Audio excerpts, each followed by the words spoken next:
parte ng umaga. Radyo Pilipinas News Nationwide. Isang oras ng maiinit na balita. Updates sa mga mahalagang kaganapan. Mga isyong pinag-uusapan sa bawat sulok ng kapuluan. Radyo Pilipinas News Nationwide.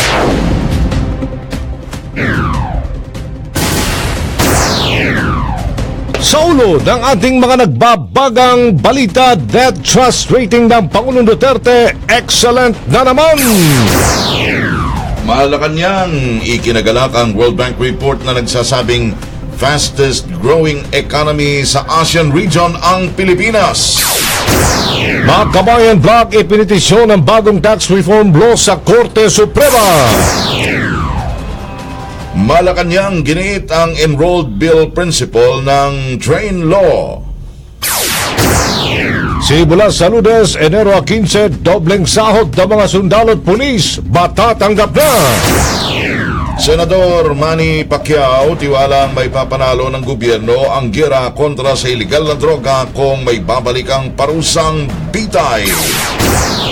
Senador Ping Lacson mag-aay naman ng resolusyon para magkahiwalay na talakayin ang Senado at ng mababang kapulungan ang isang Constituent Assembly bubuong mag-aambyenda sa saligang batas.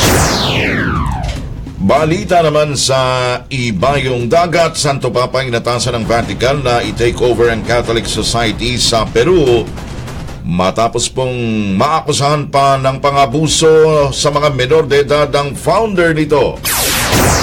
At sa balitang pampalakasan, International Olympic Committee maguguna sa pulong ng North Korea at South Korea sa Winter Olympics.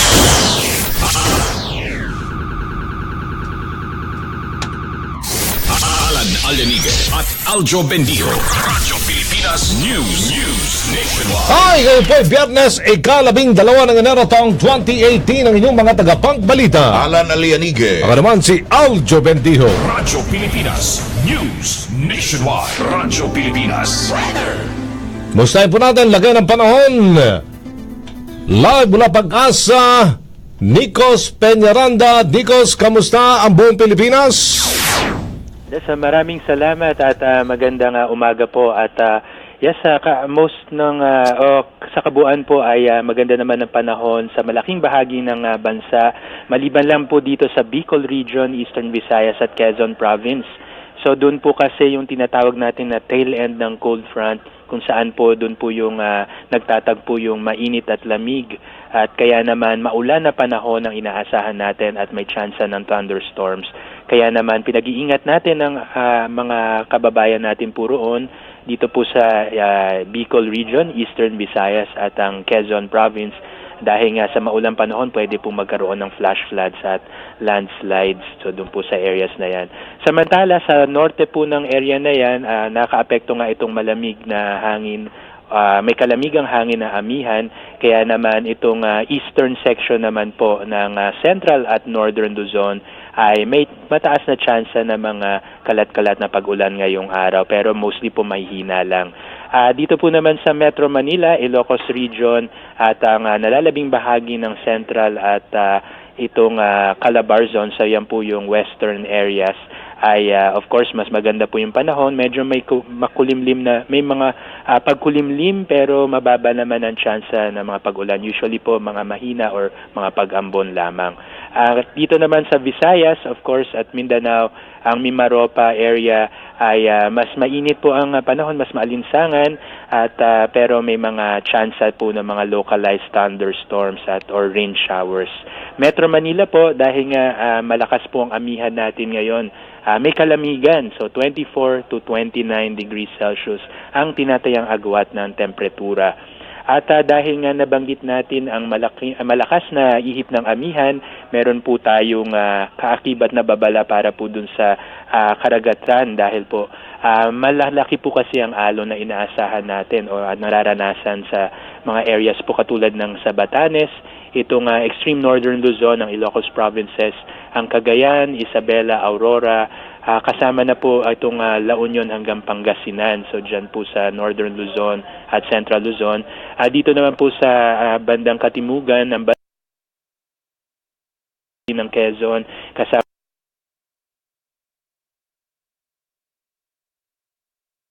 bayin ng Camarines Provinces kasama ng Catanduanes. Dito po sa mga karagatan po sa bandang Kabisayaan, ang katimugang mga baybayin ng Mindoro Provinces at ang Antique. So yung pagitan po kasi ng Mindoro at Panay, malakas din po o malalaki din po ang alon na inaasahan. Ito rin pong area ng northern at eastern coast ng Samar. So asahan po natin na may mga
pending.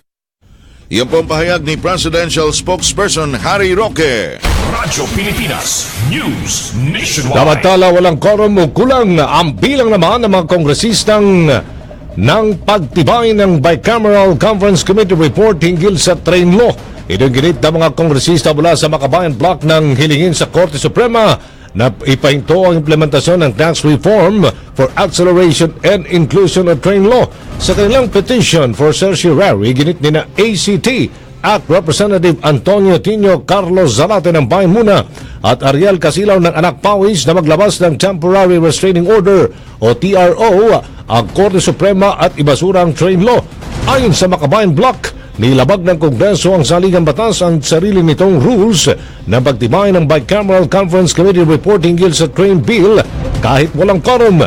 Iginit din ng grupo ng train law ay hindi magbibigay ng benepisyo sa mga manggagawa o sa adjustment sa income tax dahil tataas naman ang presyo ng mga bilihin dahil sa dagdag excise tax na ipapataw sa mga produktong petrolyo. Radyo Pilipinas News Nationwide. Samantala, enrolled bill principal depensa ng palasyo sa pagharang ng Makabayan Block sa train law na dinulog sa Korte Suprema.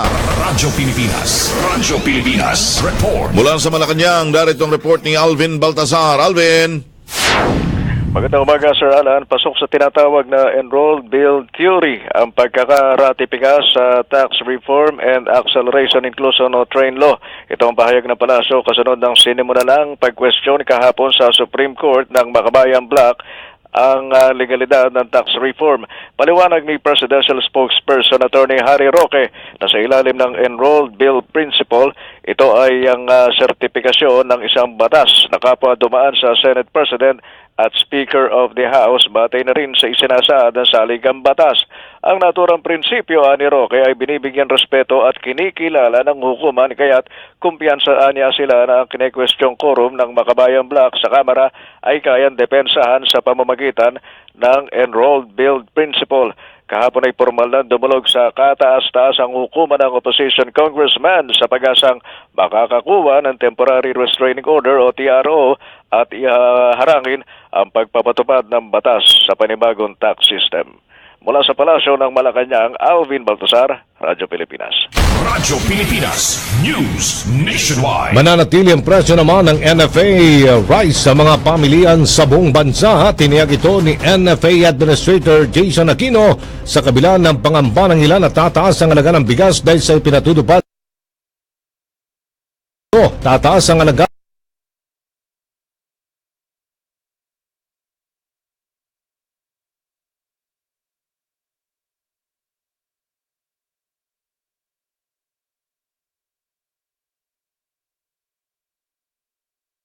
kada kilo para sa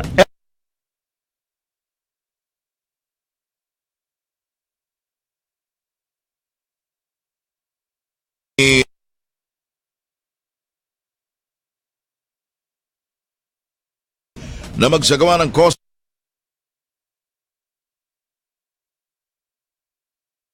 rice traders na nagbebenta ng mga commercial rice na huwag sasamantalahin ang implementasyon ng bagong tax law sa presyuhan ng commercial rice. Katwiran ni Aquino, hindi naman dapat magkaroon ng taas sa presyo ng bigas dahil sapat ang supply nito nationwide.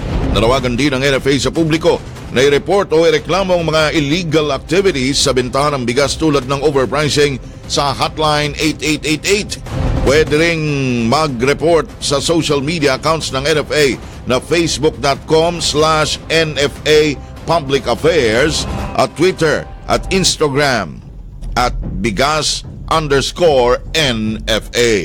Radyo Pilipinas News Nationwide. Samantala, simula sa Enero 15, matatanggap na ng mga pulis ang 100% dagdag sa kanilang sahod gaya ng ipinangako ng Pangulong Rodrigo Duterte. Ipinaliwanag ni Chief Superintendent Joselito Vera Cruz, Executive Officer ng PNP Directorate for Controllership, na doble po ang matatanggap na sweldo ng mga Police Office 1 o PO1. Mula dating 14,834 pesos noong nakarang taon, magiging 29,668 pesos na ang buwanang basic pay ng mga ito. Samantalang ang iba pang mga may ranggong pulis ay makakatanggap naman ng 58.70% na dagdag sweldo. Nilinaw din ni Vera Cruz na ang dagdag sweldo ng mga pulis ay ibibigay sa 2 tranches sa loob ng 2 taon mula 2018 at panibagong adjustment sa base pay naman sa taong 2019. Radyo Pilipinas News Nationwide. Ibibigay ng PNP ang kanilang best performance bilang supli sa dagdag sahod na pinagkaloob ng Pangulong Duterte at ng Kongreso sa mga pulis at sundalo. Inihayag ito ni PNP spokesman Chief Superintendent Leonardo Carlos matapos na aprobahan ng Pangulo at ng Kongreso ang joint resolution na epektibong magdodoble sa sahod ng mga pulis at sundalo. Ayon kay Carlos, ang aumento sa kanilang sahod ay pagpapakita lang na hindi binabaliwala ng pamahalaan ang sakripisyo ng mga pulis at sundalo sa pagtupad sa kanilang tungkulin. Sa ilalim ng joint resolution na epektibo January 1 ang entry-level uniformed officer ng PNP, Bureau of Fire, BJMP, AFP at Seaman 3rd Class ay makakatanggap na ng base pay na 29,668 pesos ngayong taong ito mula sa dating 14,834. Tatanggap naman ang AFP Chief of Staff at PNP Chief ng 121,143 pesos kada buwan ngayong taon at magiging 149,785 pesos naman kada buwan sa taon na 2019 mula naman sa kanilang base pay na 67,500 pesos. Radyo Pilipinas News Nationwide. Samantala, itinuturing naman ng mga sundalo ng Armed Forces of the Philippines sa Mindanao na isang malaking moral booster ang pag-apruba at paglagda ng Pangulong Duterte sa isang joint resolution upang itaas ang sweldo ng mga sundalo. Sabay diyan, pinasalamatan ni AFP Eastern Mindanao Command Chief Lieutenant General Benjamin Madrigal Jr. si Pangulong Duterte at ang Kongreso. Sinabi ni Madrigal na hindi lang ang kanilang moral bilang mga public servants ang tumaas dahil sa dagdag sahod, kundi maging ang kanilang dignidad at karagalan bilang tagapagtanggol ng mamamayan. Bagamat hindi anya naglalagay ng presyo ang mga sundalo sa kanilang pagsaservisyo, itinuturing nilang token of appreciation sa kanilang pagsasakripisyong karagdagang kompensasyon. Inayat pa ni Madrigal, malaking tulong ang dagdag sahod para maitaguyod ng mga sundalo ang kanilang mga pamilya at pagandaan ng kanilang hinaharap. Kaugnay diyan, pinasalamatan naman ng buong AFP si Pangulong Rodrigo Duterte sa aumento sa kanilang sweldo na magsisilbing inspirasyon upang pagbutihin pa ang kanilang serbisyo sa taong bayan. Radyo Pilipinas News Nationwide. Mas maraming aplikante para maging pulis inaasahan ng PNP dahil sa pagdoble ng sahod ng Police Officer 1. Radyo Pilipinas Report. Mula sa Campo Crame, narito ang report ni Leo Sarne. Leo? Inaasahan ng Philippine National Police na dadagsain sila ng mga aplikante para maging pulis sa pagdoble ng sahod ng pinakamababang ranggo na Police Officer 1. Ayon kay PNP spokesman Chief Superintendent Junardo Carlos, ngayong taon nakatakda silang mag-recruit ng 21,000 Police Officer 1. Ang 21,000 na ito ay bahagi lang ng kabuuang 77,000 na PO1 na i-recruit ng PNP sa mga susunod pang taon. Sa ngayon, ayon kay Carlos, mayroon na silang 76,000 Police Officer 1 na makakatanggap ng doble sahod epektibo ngayong January 1, 2018.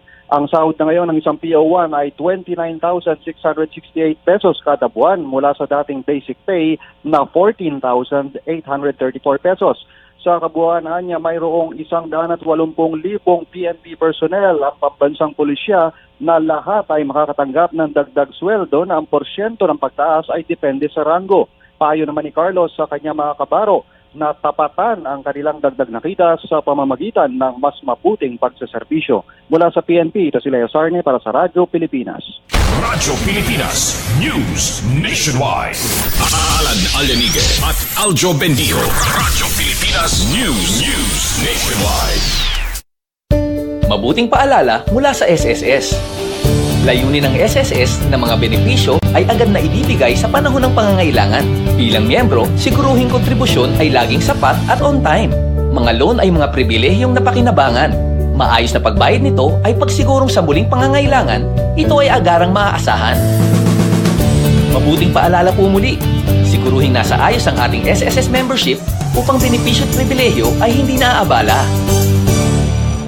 May isisiwalat ka bang katiwalian sa pamahalaan o irereklamong serbisyo sa gobyerno o may gusto ka lang ihingi ng tulong? Itawag mo sa hotline ng serbisyo publiko. There is the 8888. I cannot stop corruption and wrongdoings if you do not cooperate. Hotline 8888. You name the public official. Name his sins in that bulletin and I will take it from there. Hotline 8888. We are all workers of government. Mahalaga sa pamahalaan ang kaligtasan mo. Kayo yung employer namin. Maging mapagmatsyag at maging bahagi ng tunay na pagbabago. Mga ka-DDS, ano nga ba ang benepisyo ng new tax law sa ating mga ordinaryong Pilipino? Pakinggan po natin si Secretary of Finance, Sonny Dominguez. Yung first 250,000 pesos that people earn, wala ng tax. Whether you are earning only 250,000 a year or you are earning 1 million a year or 2 million a year, yung first 250,000, wala ng tax yun. Wala ring tax yung bonus na up to 90,000 a year. So, that is tax-free. In other words, ang effect niyan, everybody gets a tax break of around 20,000 pesos a year. Ito po si Mocha Uson para sa Duterte Good News.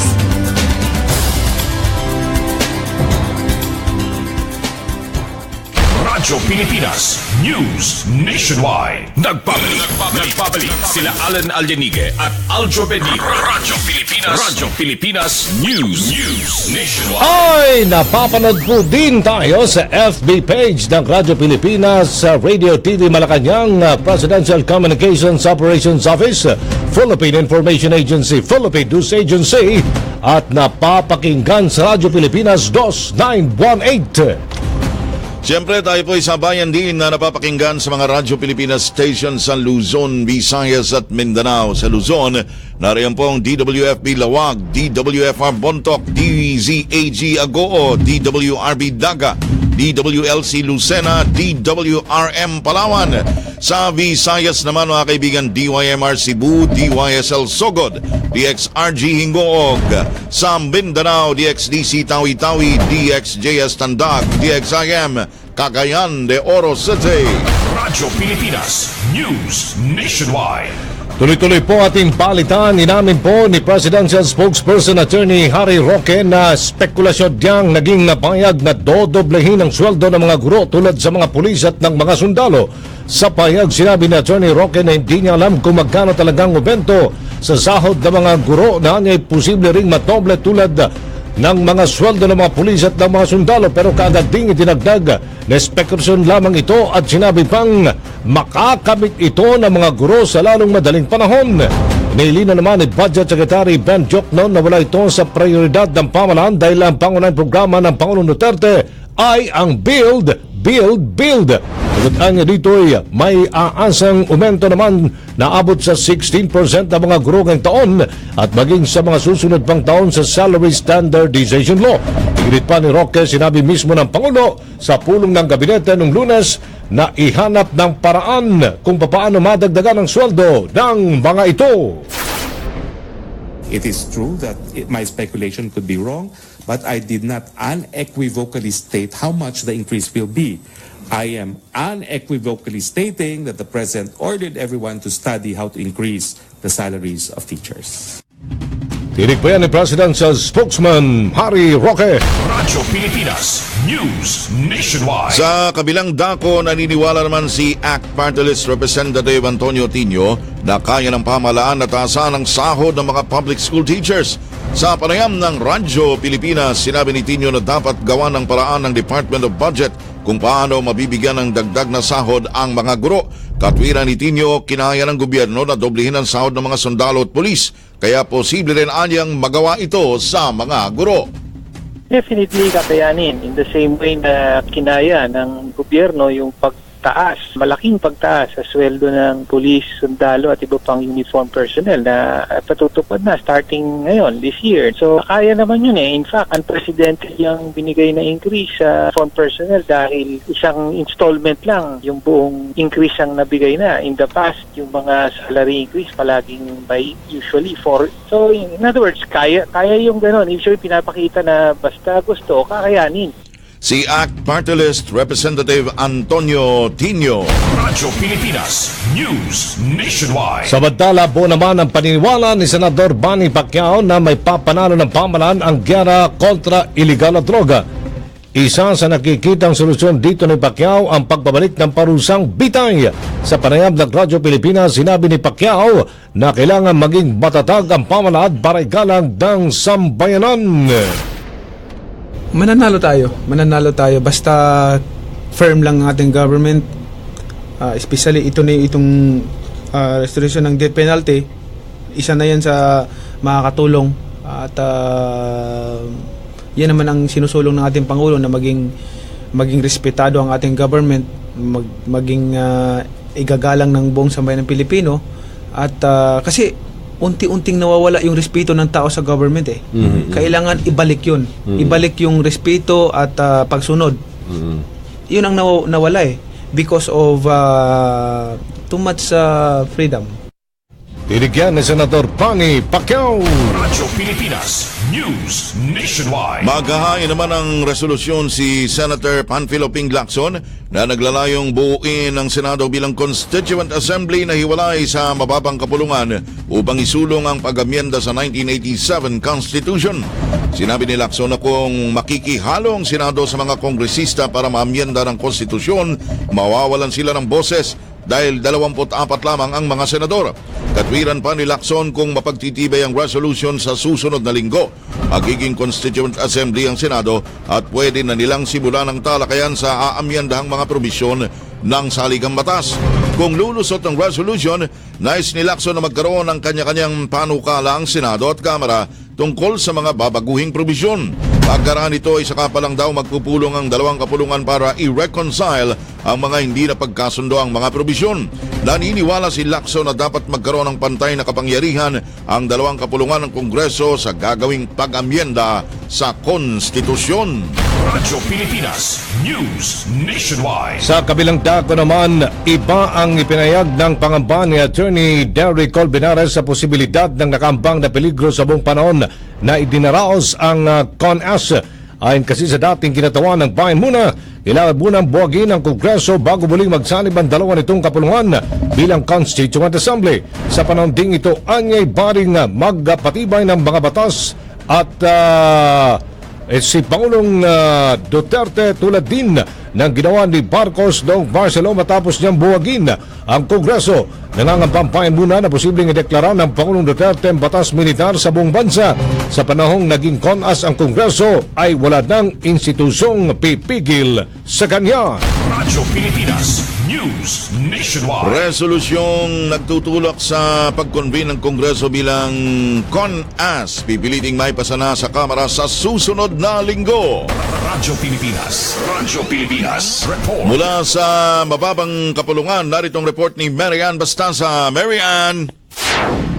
Kumpiyansa si House Constitutional Amendments Committee Chair Roger Mercado na maaaprubahan sa pagbabalik sesyon ng Kamara ang House Concurrent Resolution No. 9 na nagsusulong sa pagkunbi ng buong Kongreso bilang Constituent Assembly o CONAS para amyendahan ang saligang batas. Ayon kay Mercado, sa Lunes ay inaasahang sasalang na muli sa plenary debates ang naturang resolusyon kung saan may natitira pang 4 na mag-interpolate. Sa kabila niyan ay 80% nakatitiyak na umano siyang makalulusot ito, maaring sa Martes, lalo pat mayorya na ng mga mambabatas ang sumusuporta sa CONAS. Kaugnay naman yan ay nakatakdang magpulong na rin sa Martes ang komite para isapinal na ang draft ng bubuing Federal Constitution at ikonsidera ang mga resolusyong inihain ni na ABS Party List Representative Eugene De Vera at Pampanga Representative Ariolio Dong Gonzales at pati na rin ang federal draft ng PDP Laban. Ito si Marian Bastasa para sa Radyo Pilipinas. Radyo Pilipinas News Nationwide. Senador Lacson naniniwalang hindi hangad ng Pangulong Duterte ang manatili sa pwesto kapag natuloy ang charter change. Radyo Pilipinas Report mula kay Jojo Ismael. Jo. Aljo, kumbensida si Senator Ping Lacson na hindi hangad ng Pangulong Rodrigo Duterte na manatili sa pwesto kapag natuloy ang charter change na magbibigay daan sa federalismo. Ayon kay Lacson, ramdam niya ang sinseridad ni Pangulong Duterte sa paulit-ulit itong pahayag na gusto na nitong bumaba sa pwesto at ayaw niyang hindi matuloy ang nakatakdang eleksyon dahil sa gagawing pagpapalit ng forma ng gobyerno. Diin ni Lacson, ang problema ay ang ibang mga kongresista na parang gigil na magkaroon ng no-election scenario para manatili sila sa pwesto. Tingin ni Lacson sa mga nabanggit na kongresista ay wala umanong delikadesa. Giit ni Lacson, hindi mapagkakatiwalaan ng mga hakbang at boto para sa charter change ng nabanggit na mga kongresista dahil siguradong para lang yon sa kanilang pansariling interes. Mula rito sa Senado, George Ismael, nag-uulat para sa Radyo Pilipinas. Radyo Pilipinas News Nationwide. Kampanya laban sa mga depektibong pampaserong jeep itutuloy ngayong araw ng LTFRB. Radyo Pilipinas Report. Narito po ang balitang atid ni Ray Ferrer. Ray! Ipagpapatuloy ngayong araw ng Land Transportation Franchising and Regulatory Board, Land Transportation Office at Task Force Alamid ng Interagency Council for Traffic o AYAC ang kampanya na Uplan Tanggal Bulok, Tanggal Usok. Ayon kay LTFRB Board Member Attorney Aileen Lizarra, maging sentro ng operasyon ngayong araw ang mga ruta ng pampasayrong sasakyan, partikular ang mga jeepney sa Abad Santos hanggang Antipolo, Quirino Top Avenue sa Maynila, Aurora hanggang Katipunan, Quezon Avenue hanggang Agham at Calayan C5 sa Quezon City. Napasisimulan mamayang alas 9 na umaga. Base sa pinakauling operasyon ay sinagawa ng Task Force Alamid, LTO at LTFRB. Nakapagsita ito ng 2 pampaserong sasakyan na may depektibong parts at accessories at 44 na sasakyan naman ang binigyan ng summons dahil sa smoke belching. Sinabi pa ni Attorney Lizarra, magpapatuloy ang pagsita sa mga pampasayrong sasakyan na hindi nakarapat-dapat pang bumiyahe sa mga lansangan sa ilalim ng Uplan Tanggal Bulok, Tanggal Usok campaign, alinsunod na rin sa direktiba ni Pangulong Rodrigo Duterte. Ito si Ray Ferrer, Radyo Pilipinas. Radyo Pilipinas News Nationwide. Kalarom na mga UV Express sa Maynila, talamak. Illegal na terminal naman ito. At ng mga bus sa Bayloton sa Maynila patuloy na namemerwisyo. Radyo Pilipinas. Radyo Pilipinas. Report mula kay Lawrence Tanhoco. Lawrence. Yes, kasama nga Joe, mistulang na pinagmamalaki pa ng mga tsuper ng UV Express o yung mga kolorum na UV Express at ng mga bus na nakatambay sa Bayloton Avenue sa lungsod ng Maynila na hindi sila kayang buwagin kahit araw-araw batik mo silang media. Ito ay sa kabila ng kanilang patuloy na pamimerwisyo sa kalsada at pagiging sagabal sa daan. Sinubukang iparating ng Radyo Pilipinas ang reklamo sa pamunuan ng Manila City Hall pero tikom naman ang bibig ng mga ito. Matatandaan na makailang beses ng sinalakan ng mga operatiba ng MMDA at Manila Traffic Parking Bureau ang mga kolorum na FX pero pagkatapos ng mabuwag ay bumalik naman ang mga ito sa dati nilang magawi. Una rito ay binatikos na ng mga lehitimong tsuper ng FX at UV Express si Barangay Chairwoman Ligaya Santos dahil sa wala umano itong ginagawa upang maayos at maalis ang mga kolorum na sakyan sa Loton, Maynila. Patuloy pa rin ang inaantay ng Radyo Pilipinas ang sagot ng pamahalaang lungsod ng Maynila hinggil sa alegasyon sa kanila na mayroong umanong protektor ang mga kolorum na UV Express at mga illegal na terminal ng bus ng mga pulis at ilang opisyal ng barangay at maging mga opisyal ng Manila City Hall. Mula dito sa lungsod ng Maynila, Lawrence Tanhoco, Radyo Pilipinas. Radyo Pilipinas News Nationwide. Samantala, Department of Foreign Affairs ilulunsad na ngayon ang 10-year validity ng bagong pasaporte. Radyo Pilipinas. Radyo Pilipinas. Report. Balitang hatid ni Ariel Fernandez. Ariel. Yes, pangungunahan ngayon ni Secretary Alan Peter Cayetano ang paglulunsad ng 10 years validity ng passport. Dito po gaganapin sa punong tanggapan ng Consular Affairs sa Asiana Business Park sa Parañaque City. Ang naturang paglulunsad ay alas 10 isa sa gawa at kung saan si Secretary Cayetano ang magbibigay ng pauna. At dito, magamat sinasabi rin ng Department of Foreign Affairs na walang mababago sa mga pahina at maging doon po sa bayad na gagawin ng ating pamahalaan o ng ating mga kababayan para sa pamahalaan, may kinalaman dito sa pagbabayad ng kung magkano ang halaga ng pasaporte. Mula sa bahagi ng South Department of Manila, Ariel Fernandez para sa Radyo Pilipinas. Radyo Pilipinas News Nationwide. Alan Alanigue at Aljo Bendijo. Radyo Pilipinas News Nationwide. Another year passed. Another one waits ahead. May mga nagbago. Meron din namang hindi. There were unfortunate events, but there were also success stories. Now, as we enter this new year, we start this new chapter again. Iwanan ang mga negativities. And let's welcome the year with much positivity and high hopes. Gawin nating mas mabuting taon ang 2018 kaysa sa nakaraan para sa ating sarili, sa kapwa at sa bayan. Happy New Year! Mula sa inyong Radyo Pilipinas family. Pimples? Nakakahiya yan. But now there's hope. With Pond's Acne Clear Facial Wash. Fights 99.9% of pimple-causing bacteria. Works at 3 days with regular use. Only 6 pesos SRP for a 4-gram sachet. Try it. Mahahalagang issue, maiinit na balita at talakayan. Alamin sa mas pinaganda, mas pinalawak, mas pinalakas. Radyo Pilipinas 738 sa Metro Manila. Nagbabalik sila Alan Aljanige at Aljo Benito. Radyo Pilipinas News Nationwide.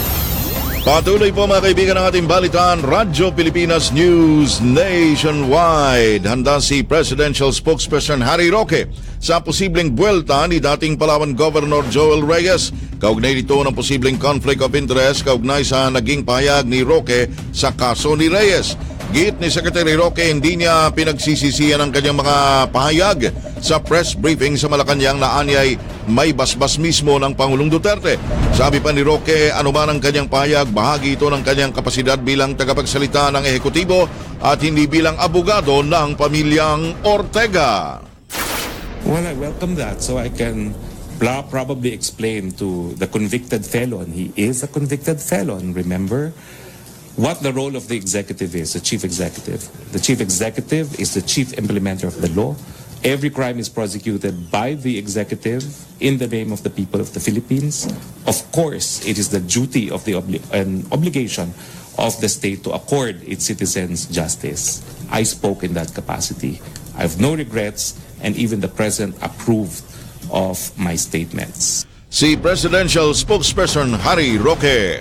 Radyo Pilipinas News Nationwide. Samantala, susubaybayan naman ng Presidential Communications Operations Office ang kaso ng pagpaslang kay environmentalist at broadcaster Jerry Ortega. Matapos payagan ng Court of Appeals na palayain si Palawan Governor Joel Reyes na siyang pangunahing suspect sa kaso.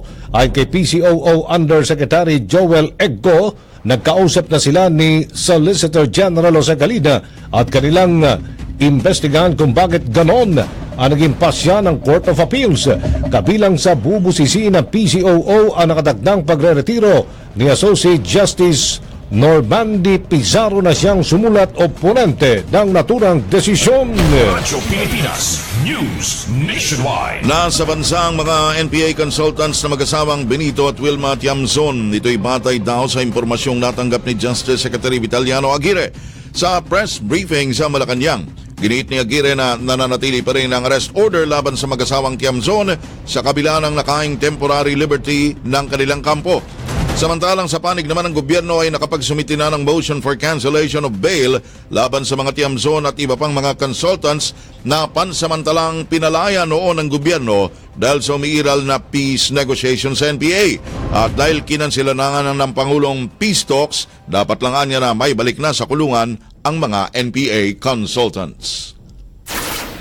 Alam ko nandito na eh. They're here already. Consultants who have been released because of this peace process at their bail has already been cancelled. If cited, they will be arrested. Si Justice Secretary Vitaliano Aguirre. Radyo Pilipinas News Nationwide. Nabantalay na naman ni Justice Secretary Vitaliano Aguirre na hindi pwedeng madaliin ang proseso. Anya, ito'y isang full-blown trial. Ibig sabihin, dapat dokumentado ang mga ebidensyang ihaharap para patunayang terorista ang mga NPA at humarap ang lahat ng testigo. Naniniwala rin si Aguirre na dadaluhan ng mga komunistang grupo ang pagdinig sa naturang petisyon para ipagtanggol na hindi sila mga terorista. It is a full-blown trial, I believe. Kasi that's why medyo hindi mamadali. Hindi pwedeng madaliin. They have to gather all the instances where terroristic activities could be attributed to the NPAs. Inig mo yan ni Justice Secretary Vitaliano Aguirre. Radyo Pilipinas News Nationwide. Nasa kamay na ng gobyerno ng Indonesia ang kahinat na ng buhay ni Mary Jane Veloso. Umapila nung isang araw si Mary Jane kay Pangulong Duterte na payagan siyang tumistigo laban sa kanyang mga recruiter na sina Cristina Sergio at Julis Lacalinao. Sinabi ni Mary Jane paano niya may pagtatanggol ang sarili kung hindi siya papayagang tumistigo sa mga nanloko umano sa kanya. Ayon kay Presidential Spokesperson Harry Roque, hindi niya alam kung ano ang magiging o maaring gawin ng pamahalaan para tumistigo at umuwi ng bansa si Mary Jane. I don't understand what exactly the president can do in this regard. She's detained in foreign soil because of breach of Indonesian penal laws. She continues to be alive despite being meted the death penalty. But there is such a thing as sovereignty, and the matter is completely in the hands of the Indonesian government. Si Presidential Spokesperson Harry Roque. Radyo Pilipinas News Nationwide. Muli na namang ipatutupad ng Bureau of Fisheries and Aquatic Resources sa ARMM ang pagbabawal sa paghuli ng isdang tamban sa makaragatan ng Sulot, Basilan hanggang buwan ng Marso. Sinabi ng BFAR na ang taon ng ban sa paghuli ng isda doon ay pinatutupad nila sa panahon ng pangingitlog ng mga tamban at maging ng mga galunggong. Nakasaad sa Fisheries Code of 1998 ang pangingisda sa East Sulu Sea, Basilan Strait at Sibugay Bay. Suspendido mula Enero hanggang Marso dahil sa pangingitlog ng mga isda. Magugulitang simula ng ipatupad ng fishing ban doon ay 10 taon nang nakararaan ay dumami na ang mga nahuhuling isda sa nasabing mga karagatan. At ayon pa sa report, nakapagtala ang BFAR ARMM ng mayigit 1,300 toneladang tamban na nahuli roon sa third quarter ng nagdaang taon. Ang ARMM ang paunahing riyon sa bansa kung ang pag-usapan ay ang paramihan ng isdang nahuhuli. Radyo Pilipinas News Nationwide. Hindi tatakas ng bansa si dating Palawan Governor Joel Reyes dahil ayaw na niyang mamuhay muli bilang pugante. Inihayag ito ni Reyes matapos siyang ipina-aresto ng ombudsman sa kasong katiwalian. Daw na po rito ay binaliktad ng Court of Appeals ang kanyang sentensya sa pagpatay sa broadcaster na si Jerry Ortega na dahilan kung bakit siya nagtago sa Thailand ng ilang taon. Nilinaw pa niya na nagtago siya hindi para takasan ng kaso, kundi dahil sa dami-anya na makabanta sa kanyang buhay. Ginawa ni Reyes ang pahayag matapos na tangkain ng prosecution na ipakansela ang kanyang piyansa at iparesto siya dahil sa pangamba na muli itong tatakas. Radyo Pilipinas News Nationwide. Samantala, kinumpirma ni House Justice Committee Chairman Reynaldo Mali na hindi dadalo sa impeachment hearing si Supreme Court Chief Justice Maria Lourdes Sereno. Si Associate Justice Antonio Carpio ay kibali natanggap na ng komite ang liham ni Carpio kung saan pinaliwanag niya kung bakit hindi siya harap sa impeachment hearing. Unang idinahilan ni Carpio ay ang kawalan niya ng personal knowledge sa mga issue kay Sereno na itatanong ng mga kongresista rito. Partikular ba nung usapin sa pagkakantalan ng resolusyon sa iling ni Justice Secretary Vitaliano Aguirre na ilipat sa labas ng Mindanao ang kaso ng Baote. Ganon din sa usapin ng pagbuhay ni Sereno sa Court Administration Office sa Region 7. Sinabi pa ni Representative Umali, ipapaubayad niya sa buong Justice Committee ang desisyon kung tatanggapin ang pagtanggi ni Carpio na humarap sa impeachment hearing. Radyo Pilipinas News Nationwide. Samantala, balita naman sa labas ng Metro Manila train law magdudulot daw ng kabutihan sa bansa. Mula sa Radyo Pilipinas, Cagayan de Oro, narito ang report ni Romy Kapinpuyan. Mas nakakapabor sa karamihan ang pagpapatupad ng tax reform law. Ito ang pananaw ni Cagayan de Oro City Mayor Oscar Moreno sa panayam ng Radyo Pilipinas. Nilinaw ng alkalde na sa bawat economic decision na gagawin ng ating pamahalaan, palaging may winners at losers. Aniya, hindi maaaring neutral o walang maapektuhan. Pangunahing layunin ng batas ay exempt sa pagbabayad ng buwis ang mga low earners o yung tumatanggap ng sahod na 250,000 pesos pababa. Ibig sabihin na sa halip na magbabayad ng buwis ang isang individual, gagamitin na lamang niya ito para sa pagbabayad ng kaniyang mga pangunahing babayaran, katulad ng tuition fee ng kaniyang mga anak o sa anumang gastusin at makakontribute pa ito para sa pag-unlad ng ating ekonomiya. Dagdag pa ng opisyal na sa umpisa, natural lamang na marami ang naglabas ng kanilang hindi pagsang-ayon sa nabanggit na batas. Subalit ng sa kalaunan ay makikita naman nila ang positibong layunin nito katulad ng pagpupundo ng mga karagdagang infrastructure project ng ating pamahalaan. Napag-alamanan ito nakalipas na mga araw, naobserbahan ng mga mamimili ang pagtaas ng presyo ng ilan sa mga pangunahing bilihin na resulta na umano ito ng bagong tax reform law. Mula sa Cagayan de Oro, Romy Kapinpuyan, Radyo Pilipinas.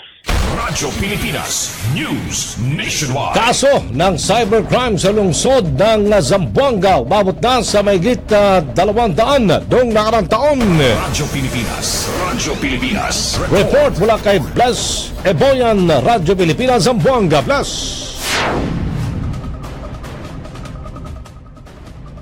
Babalikan natin mamaya si Bless Eboyan. Radyo Pilipinas News Nationwide. Dito muna tayo sa Radyo Pilipinas. Tandag, mas pinaigting na fire safety inspection tiniyak po ng Bureau of Fire Protection sa Caraga Region. Radyo Pilipinas. Radyo Pilipinas. Report. Radyo Pilipinas Tandag, Greg Tataro Jr. Greg.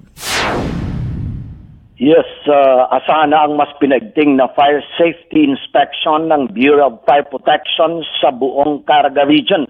Tiniyak ni Fire Senior Superintendent Fred Trajeras Jr., Regional Director ng BFP dito na dadaan sa butas ng karayom ang lahat ng mga establishmento komersyal bago mapagkaluban ng kaukulang sertifikasyon. Ipinahiwatig na maharap sa mahigpit na pagbusisi ang mga ito upang matyak na ligtas sa sunog. Kaugnay nito ay binanggit din ang Business One-Stop Shop o kaya BOSS kung saan pangunahing rekisitos ang sertifikasyon mula sa kanilang tanggapan. Una rito ay sinabi ni Trajeras na ayaw niyang mangyari na magkaroon ng mapaminsalang sunog sa loob ng kanyang area of responsibility. Mula sa Tandag, ako si Greg Tataro Jr., Radyo Pilipinas. Radyo Pilipinas News Nationwide. Kaso ng cybercrime sa lungsod ng Zamboanga umabot na sa 200 noong nakarang taon. Balikan natin report ni Blas Eboyan, Radyo Pilipinas, Zamboanga. Blas! Nauna pa rin ang online libel sa listahan na may pinakamaraming kaso ng cybercrime sa lungsod ng Zamboanga. Ito ay ayon sa Philippine National Police Regional Anti-Cybercrime Office 9 at ayon kay Police Chief Inspector Joel Toto ng Regional Anti-Cybercrime Unit. Nasa 286 na kaso ang naitala ng kanilang opisina para sa taong 2017 habang sa pagsisimula pa lang ng buwan ng Enero ngayong taon ay 15 kaso na ang kanilang natanggap. Kasali sa listahan na may pinakamaraming kaso ay ang reklamo sa internet libel, online threats, online scam at identity theft. Dagdag pa ng kapulisan, taon-taon tumataas ang kaso ng cybercrime dahilan na rin ng pagbabago ng teknolohiya kung kaya nararapat na maging maingat lalo na sa paggamit ng social media. Payo ng kapulisan sa publiko ay dumulog sa kanilang tanggapan o kung saan ang may pinakamalapit na police station upang kanilang mabigyan ito ng aksyon. Mula sa Zamboanga City, Bless Eboyan, Radyo Pilipinas. Radyo Pilipinas News Nationwide. Collection sa renewal ng business permit inaasahang tataas sa taong ito. Radyo Pilipinas. Radyo Pilipinas. Report. Mula sa Iligan City, narito ang report ni Dandy Macarambon. Dandy. Mula mahigit 192 million pesos na koleksyon mula sa renewal ng business permit sa nakaraang taon, inaasahang tataas pa ito ngayong taon sa renewal pa lang, hindi pa kasama ang bagong business permit application. Ito ay ayon kay Ginang Carmen Magnay, licensing officer ng Business Permit Office ng Iligan City Hall, sa panayam sa kanya ng Radyo Pilipinas kahapon. Anya, parami ng parami ang mga negosyante ng lungsod na nagko-cooperate, kumuha at mag-renew ng business permit dahil na rin sa lumawak ang kanilang awareness sa kahalagahan ng pagkuha ng permit para sa pagpapatakbo ng kanilang negosyo. Marami na rin ang umiiwas sa deadline ng business permit renewal dahil sa pangambang mapatawan ng 25% surcharge kapag nahuli o nalagpas na sa January 22 na deadline. Ngunit magpapatuloy pa rin ang processing ng business permit application at renewal pagkatapos ng deadline. At dahil parami ng parami na ang mga negosyante sa lungsod, ihilingin nila sa city government na magkaroon na ng one-stop center para sa mga susunod na taon, kada buwan ng Enero, ang pagpoproseso ng business permit renewal at application. Mula Iligan City, Dandy Macarambon, Radyo Pilipinas. Radyo Pilipinas News Nationwide. Alan Alenige at Aljo Bendijo. Radyo Pilipinas News Nationwide. Mabuting balita mula sa SSS. Ngayon, may mga bagong branches na. Ang SSS ay madali nang ng mapupuntahan. Bawas oras sa biyahe, tipid sa pasahe. Mas bibilis ang transaksyon para sa mga benepisyo. Tandaan, lahat ng kailangang transaksyon sa SSS ay pwede sa aninmang branch nito. Buti na lang may mga bagong SSS branches na. Alamin ang pinakamalapit sa iyo. Tumawag sa 920-6446 hanggang 55. Mag-login sa www.sss.gov.ph. Oras sa buong Pilipinas, alas 7:50 ng umaga. Ito ay hatid sa inyo ng newborn screening program ng DOH Regional Office 4A. Mare, ang healthy and bright ng anak mo. Oo, pero nung bagong panganak ko siya, na-detect ang sintomas ng nakakamatay na kondisyon. Mabuti na lang naagapan kaagad dahil sa newborn screening. Malaking tulong talaga ang newborn screening. Ang good news, mas maraming sakit na ang kayang ma-detect ng newborn screening para masiguro ang safety ng mga newborn babies. Kaya sisiguraduhin ko na ipapa-newborn screening ko itong second baby ko. Ha? Buntis ka? Congrats! Gawin mo akong ninang, ha? Ang newborn screening ay covered na ng PhilHealth. Kumonsulta sa inyong doktor. Bes, umasa ako na sa araw-gabi kaming nagkukuskusan. Kikinis ako. Ano pa ba ang kulang? Bes, baka kaya kaming tigyawat kasi ang sabon mo. Kulang. Try Eskinol. Pero sa sabon lang ako hiyang. Dermatested yan. It cleans deep to fight oil, pimples, at dirt. Tingnan mo yung bulak. Ew, may dumi pa nga. With regular use, malinis, kaya makinis. Eskinol. Linis-kinis, nahiyang. Radyo Pilipinas News Nationwide. Nagbabalik sila Alan Aljanige at Aljo Benito. Radyo Pilipinas News Nationwide. Ay po'y sa payo na papanood sa FB page ng Radyo Pilipinas, Radio TV Malacanang RTVM, Presidential Communications Operations Office PCOO, Philippine Information Agency PIA, Philippine News Agency PNA, at napapakinggan sa Radyo Pilipinas 2918. Tayo pa isa bayan din na napapakinggan sa mga Radyo Pilipinas station sa Luzon, DWFB Lawag, DWFR Bontoc, DCAG Agoo, DWRB Naga, DWLC Lucena, DWRM Palawan, Radyo Pilipinas stations sa Visayas, DYMR Cebu, DYSL Sogod, Radyo Pilipinas stations diyan naman sa Mindanao, DXRG Hingoog, DXDC Tawi-Tawi, DXJS Tandag, DXIM Cagayan de Oro. Radyo Pilipinas News Nationwide. Mga balita po sa labas ng Metro Manila, PhilHealth Region 1 umigin ng unawa sa pagtaas ng kontribusyon ng mga employed members nito. Radyo Pilipinas Report. Report mula kay Sara Kayabyab, Radyo Pilipinas, Dagupan, Sara.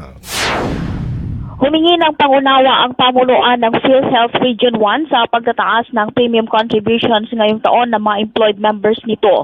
Paliwanag ni Mr. Joseph Manuel, ang Public Information Officer ng PhilHealth Region 1, ang naturang adjustment sa singil sa premium contributions na nagsimula ngayong buwan ng Enero ay matagal na anyang pinag-aralan ng kanilang opisina bago pa man ito ipatupad ngayong taon.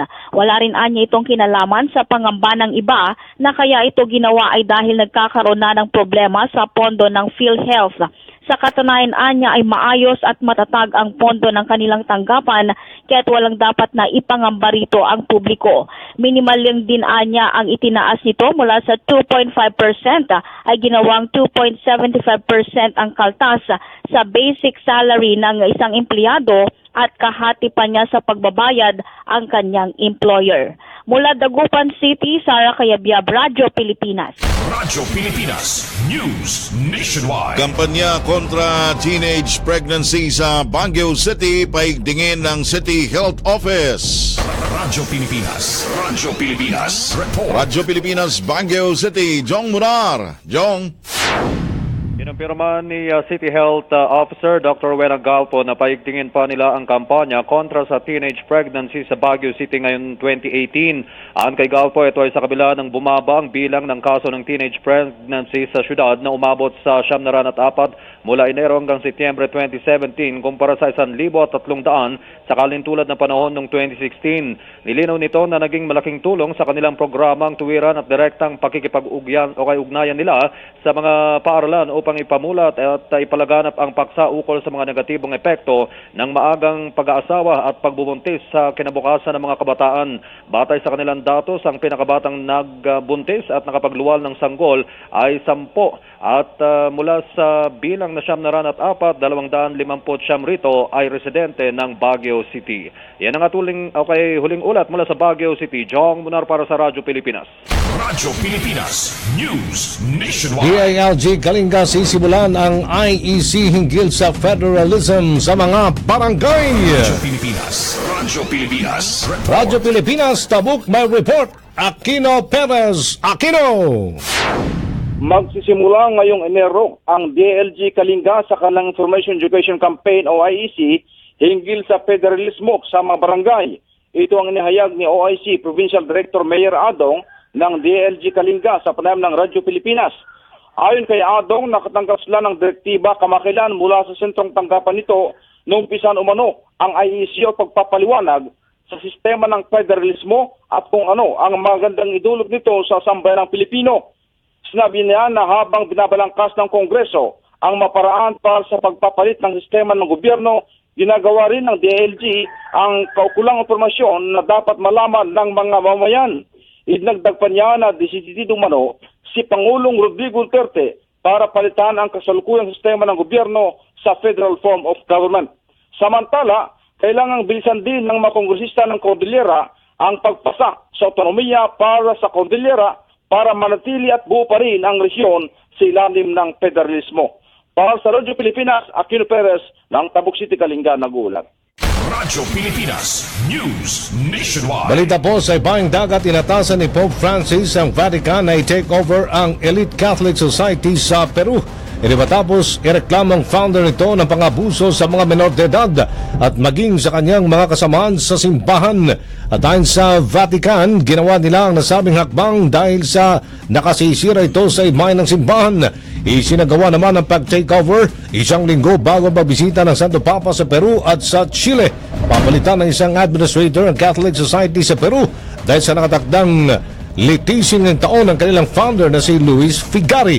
Base sa report na nakuha ng Vatican, mula nang itatag ni Figari ang simbahan noong 1971 hanggang 2010, ay babot na sa 19 na mga menor at mga matatanda, mga adults na nagreklamong sila'y inabusong sexual. Radyo Pilipinas News Nationwide. Radyo Pilipinas Sports. Pangungunahan ng International Olympic Committee ang pulong ng pasapagitan po ng South Korea at North Korea. May kinalaman naman ito sa paglahok ng North Korea sa Winter Olympics sa Pebrero na idaraw sa Pyeongchang sa South Korea. Ayon po sa ulat na dalawang mga opisyal ng North at South Korea sa isang pulong sa headquarters ng International Olympic Committee. Kabilang sa mga pag-uusapan ang magiging bilang at mga pangalan ng mga padadalang atleta ng North Korea. Tatalakayin din ang magiging official protocol ng dalawang bansa. Magaganap naman ang naturang pulong sa Enero 20. Radyo Pilipinas News Nationwide. Ay, kape-kape, Idol Mon Samson. Magandang umaga sa lahat po ng mga nanonood at nakikinig sa ating pong FB live streaming dito po sa Radyo Pilipinas, PIA, PNA, PCOO. Thank you so much. Anong oras na kayo dyan sa iba't ibang panig ng mundo? Good morning from the Philippines. At yan po ang kalipunan natin mga balita. Ngayon pong Biyernes at 12 sa buwan ng Enero taong 2018 ang inyong mga tagapagbalita. Alan Alyanige. Arman si Aljo Bendio. Nagkakasalamat dalay ko ng Diyos hanggang sa Lunes. Dito pa rin sa Radyo Pilipinas News Nationwide. Alan Alyanige at Aljo Bendio. Radyo Pilipinas News Nationwide. Good news! Good news! Pilipinas! Hindi na mapipigilan ang pagbangon ng Marawi. Buong puwersa mga ahensya